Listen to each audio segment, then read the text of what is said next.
Om Swastiastu. Assalamualaikum warahmatullahi wabarakatuh. Perkenalkan, nama saya Nika Dewi Diantari. Di sini saya dari kelompok 3, yaitu dengan pita warna hijau. Nah, di sini saya akan menerangkan materi yaitu sirkumsisi dan hekting. Yang pertama-tama saya akan menjelaskan sirkumsisi. Sirkumsisi adalah tindakan operatif yang ditunjukkan untuk mengangkat sebagian maupun seluruh bagian dari kulup atau prepusium dari penis. Nah, sirkumsisi termasuk dalam prosedur bedah minor. Nah, prosedur ini merupakan yang paling umum dilakukan di dunia. Di Indonesia, sirkumsisi lebih dikenal dengan istilah khitan atau masyarakat sering menyebutnya sunat. Nah, sirkumsisi bertujuan untuk mencegah timbulnya penumpukan smegma pada penis. Nah, smegma adalah waksi material yang disekresikan oleh kelenjar-kelenjar prepusium yang terdapat di sepanjang kulit dan mukosa prepusium. Nah, prepusium adalah lipatan kulit yang menutupi ujung penis. Prepusium lekat di sekitar corona radiata hingga menutupi bagian penis. Nah, ada pula berbagai metode telah ditemukan untuk melakukan sirkumsisi. Nah, hal ini dikarenakan kemampuan ahli sunat yang terlibat pada masa tersebut. Nah, metode sirkumsisi diklasifikasi menjadi 3 kelompok, namun juga dilakukan kombinasi dari 3 kelompok tersebut. Nah, yang pertama yaitu ada metode dorsumsisi. Nah, metode dorsumsisi biasanya dikombinasikan dengan teknik sirkumsisi lainnya maupun digunakan sendiri tanpa teknik sirkumsisi lainnya. Nah, terutama apabila didapatkan inflamasi akut. Dorsumsisi mencegah terjadinya fomusis dan parafimosis. Nah, pada metode ini prepucium dibebaskan dari perlengketan dengan gland penis dengan bantuan forcap arteri yang dijepit pada jam 11 dan jam 1, kemudian dilakukan pemotongan pada jam 12 pada kedua layar dari prepucium hingga beberapa milimeter dari corona gland penis. Nah, secara kosmetik, hasil pemotongan dengan teknik dorsumsisi apabila dikombinasikan dengan teknik eksisi lebih baik dibandingkan hanya dilakukan teknik dorsumsisi saja. Nah, kemudian yang kedua ada metode penjepitan. Nah, dalam metode ini sebuah perlindungan yang terbuat dari logam diletakkan di atas prepucium segera setelah prepucium ditarik ke arah distal gland penis. Nah, kemudian menggunakan pisau bedah dilakukan pemotongan prepucium di bagian distal dari pelindungan logam. Nah, bagian gland penis terlindungi oleh logam dan frenulum tidak dilakukan eksisi. Nah, lalu dilakukan eksisi untuk bagian dalam dari prepucium yang belum terpotong untuk memastikan gland penis terekspos secara sempurna setelah penyembuhan. Nah, metode ini memastikan perlindungan pada bagian gland penis. Metode ini dikombinasi dengan teknik dorsumsisi maupun teknik guillotine. Beberapa alat yang digunakan untuk teknik ini antara lain yaitu Mogen clamp, Plastibel, Gomco, kemudian Tara clamp, Smart clamp, kemudian Prepex atau Morris NL. Kemudian yang ketiga yaitu ada metode guillotine. Guillotine adalah pada metode ini prepucium ditarik ke arah proksimal hingga gland penis terlihat. Kemudian dilakukan insisi secara melingkar di sekitar bagian shaft penis menyiksakan beberapa milimeter dari corona gland penis.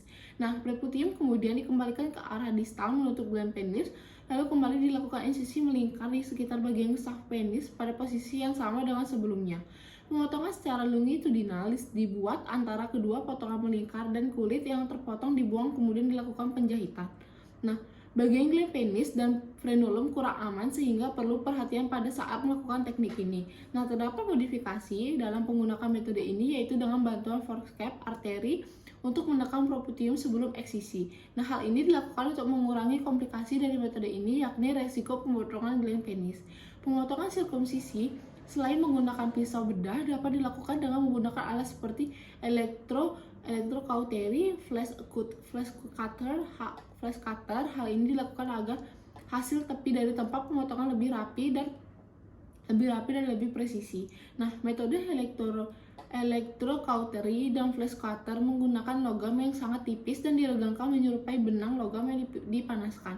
Pada electrocautery, panas dihasilkan dari energi listrik, sedangkan flash cutter mendapat panas dari energi kimia baterai. Kedua alat ini dapat mengurangi perdarahan saat dilakukan pemotongan prepucium.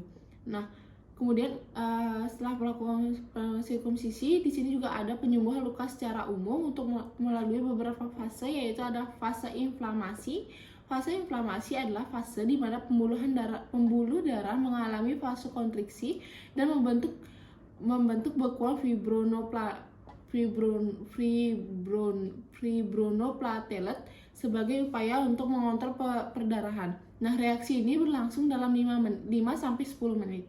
Setelah itu akan terjadi vasodilatasi dari venula. Saat itu neuropinefrin akan dirusak oleh enzim pada intraseluler. Hal ini menyebabkan mikrovaskuler akan kehilangan kemampuan untuk vasokonstriksi. Kerusakan pada mikrovaskuler akan menyebabkan elemen darah seperti antibodi, plasma protein, kemudian elektrolit, kemudian komplement, dan air menembus spasiun vaskular. Nah, perembesan ini terjadi selama 2-3 hari. Akibatnya adalah terjadi edema, terdapatnya teraba hangat, kemudian kemerahan dan nyeri. Kemudian yang kedua yaitu ada fase proliferasi. Pada fase proliferasi akan terbentuk banyak fibroblast serta jaringan-jaringan untuk sel-sel yang berimigrasi. Nah, fibroblast akan mensintesiskan kolagen dan mukopolisakarida. Sintesis kolagen akan menurunkan jumlah kapiler. Nah, setelah itu sintesis kolagen akan diturunkan untuk menyeimbangkan jumlah kolagen yang rusak. Nah, sintesis dan lisis kolagen akan meningkatkan kekuatan jaringan. Sel-sel epitel juga akan membentuk kuncup pada pinggir luka. Nah, kuncup tersebut akan berkembang menjadi kapiler. Kapiler yang terbentuk akan menjadi sumber nutrisi bagi jaringan granulasi yang baru. Nah, yang terakhir yaitu ada fase maturasi. Nah, fase maturasi atau remodeling ini merupakan tahapan di mana akan terbentuknya jalinan ikatan kolagen, pengerutan serta hilangnya edema. Fibroblast yang terbentuk pada fase proliferasi akan mulai meninggalkan luka setelah 3 minggu dari cedera. Nah, jaringan parut akan membesar hingga fibril kolagen tersusun semakin padat dan meningkatkan kekuatan jaringan. Nah, maturasi jaringan terus berlanjut dan mencapai kekuatan maksimum dalam waktu 10 hingga 12 minggu. Akan tetapi, kekuatan tersebut tidak akan mencapai kekuatan asalnya sebelum jaringan tersebut luka. Nah, kemudian saya akan membahas tentang hekting. Hekting atau penjahitan adalah tindakan untuk menghubungkan kembali jaringan tubuh yang terputus atau terpotong atau mendekatkan dan mencegah kehilangan darah yang tidak perlu, kemudian mencegah infeksi dan mempercepat proses penyembuhan. Nah, ada juga macam-macam jahitan luka atau macam-macam hekting.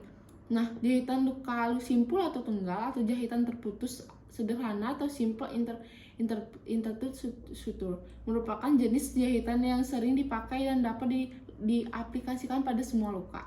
Nah, ini itu dapat dilakukan beberapa teknik, yaitu yang pertama yaitu melakukan penusukan jarum dengan jarak antara 0,5 sampai 1 cm di tepi luka dan sekaligus mengambil jaringan subkutannya sekalian dengan menusukkan jarum secara tegak lurus pada atau secara garis luka.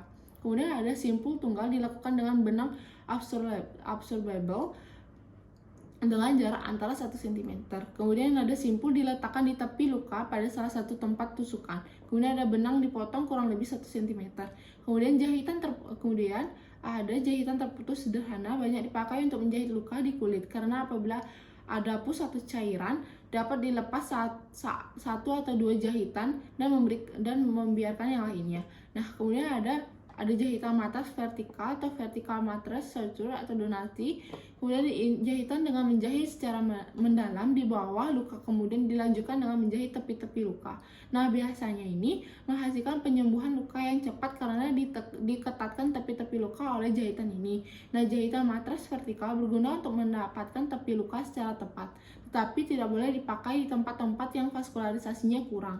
Nah, langkah-langkah penjahitan matras vertikal pada prinsipnya sama seperti pada jahitan kulit terputus. Perbedaannya, beberapa jenis jahitan adalah pada arah lintasan benangnya dan mungkin juga letak simpulnya.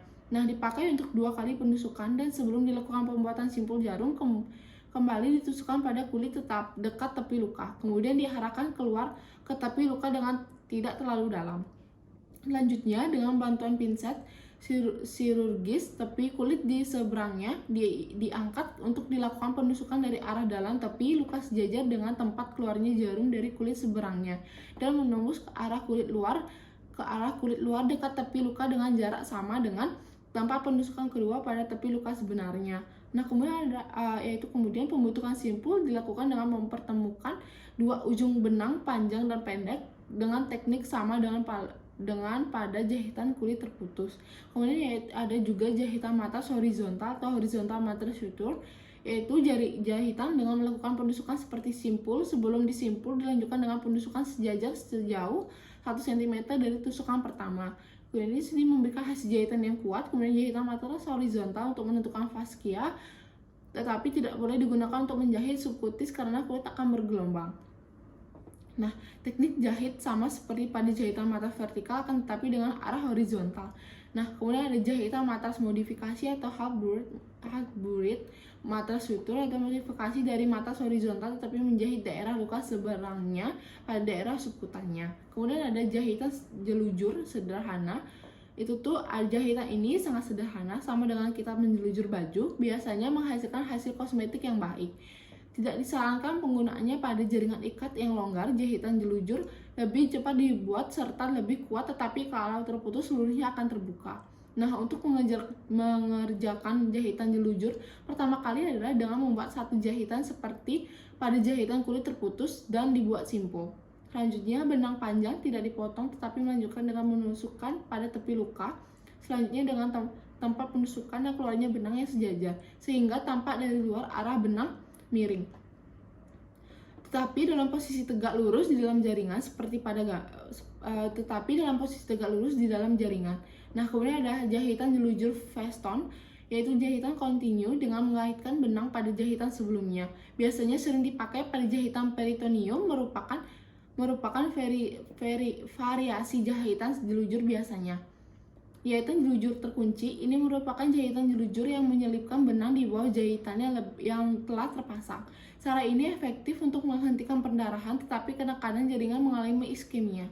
Nah, pada jahitan ini tekniknya hampir sama dengan jahitan jelujur di atas, akan tetapi dilakukan kuncinya pada setiap satu jahitan untuk kemudian dilakukan penusukan selanjutnya.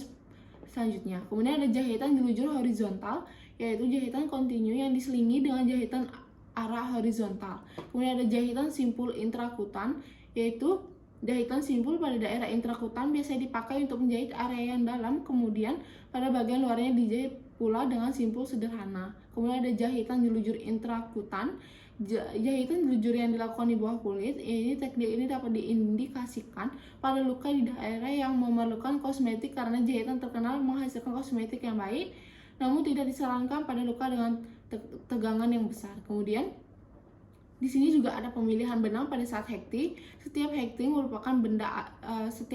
itu kan merupakan benda asing di dalam luka. Nah, karena alasan ini maka akan untuk mendapatkan absorpsi jaringan yang adekuat, penjahitan harus dilakukan dengan ukuran sekecil mungkin dan sejumlah jahitan sedikit mungkin. Nah, pada luka terkontaminasi tidak boleh dilakukan penjahitan kecuali bila sangat diperlukan untuk mempertahankan kedudukan jaringan. Nah, pemilihan ukuran jarum dan benang tergantung dari ukuran, lokasi luka serta ketelitian penutupan yang diinginkan.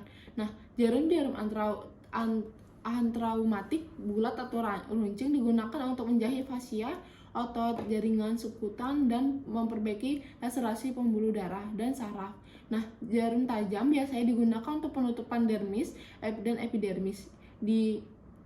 Kemudian jaringan kolagen yang harus ditusuk dengan jarum sehingga penjahitan lebih mudah. Nah, benang berdiameter besar, yaitu antara 2 strip 0, kemudian juga ada 3 strip 0, sangat baik digunakan untuk menjahit jaringan dan lapisan fascia utama di daerah dengan regangan kuat.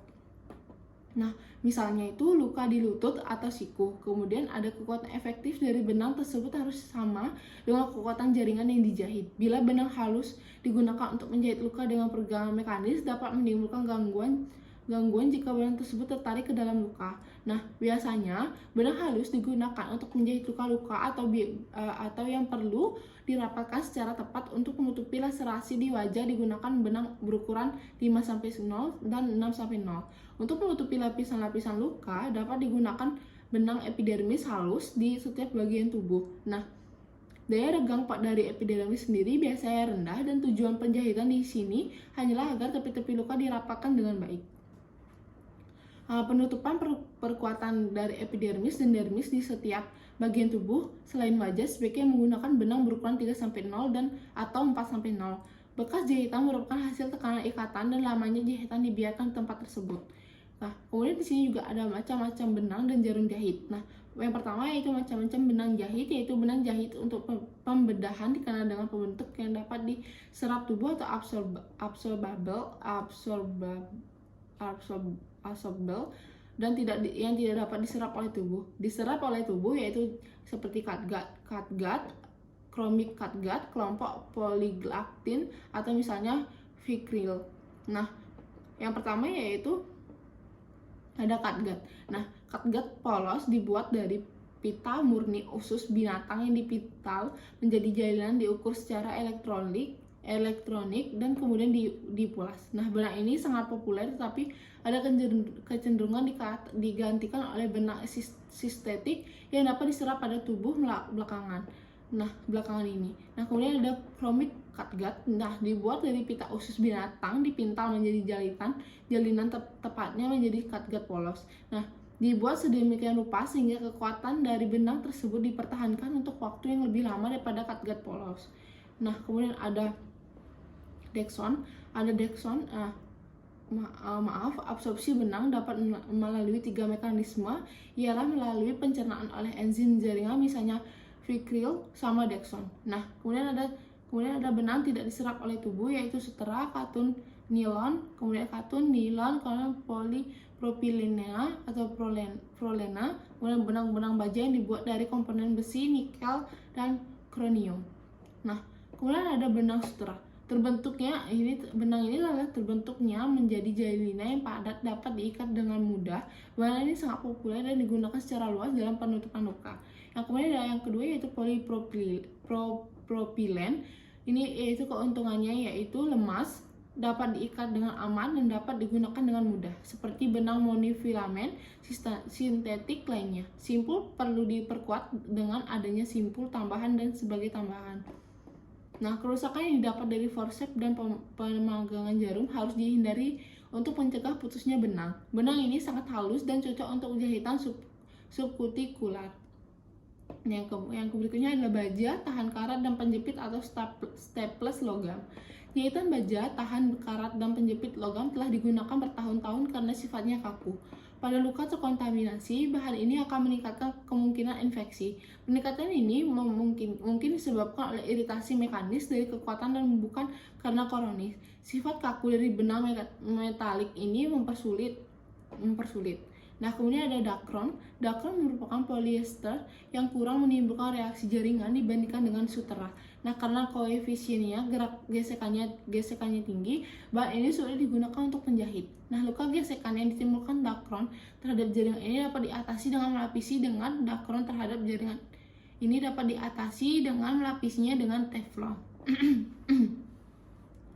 Kemudian ada nilon. Nilon yaitu kurang menimbulkan reaksi pada jaringan bila dibandingkan dengan Dacron dan bila dibandingkan pada luka kontaminasi akan menimbulkan kemungkinan infeksi lebih rendah.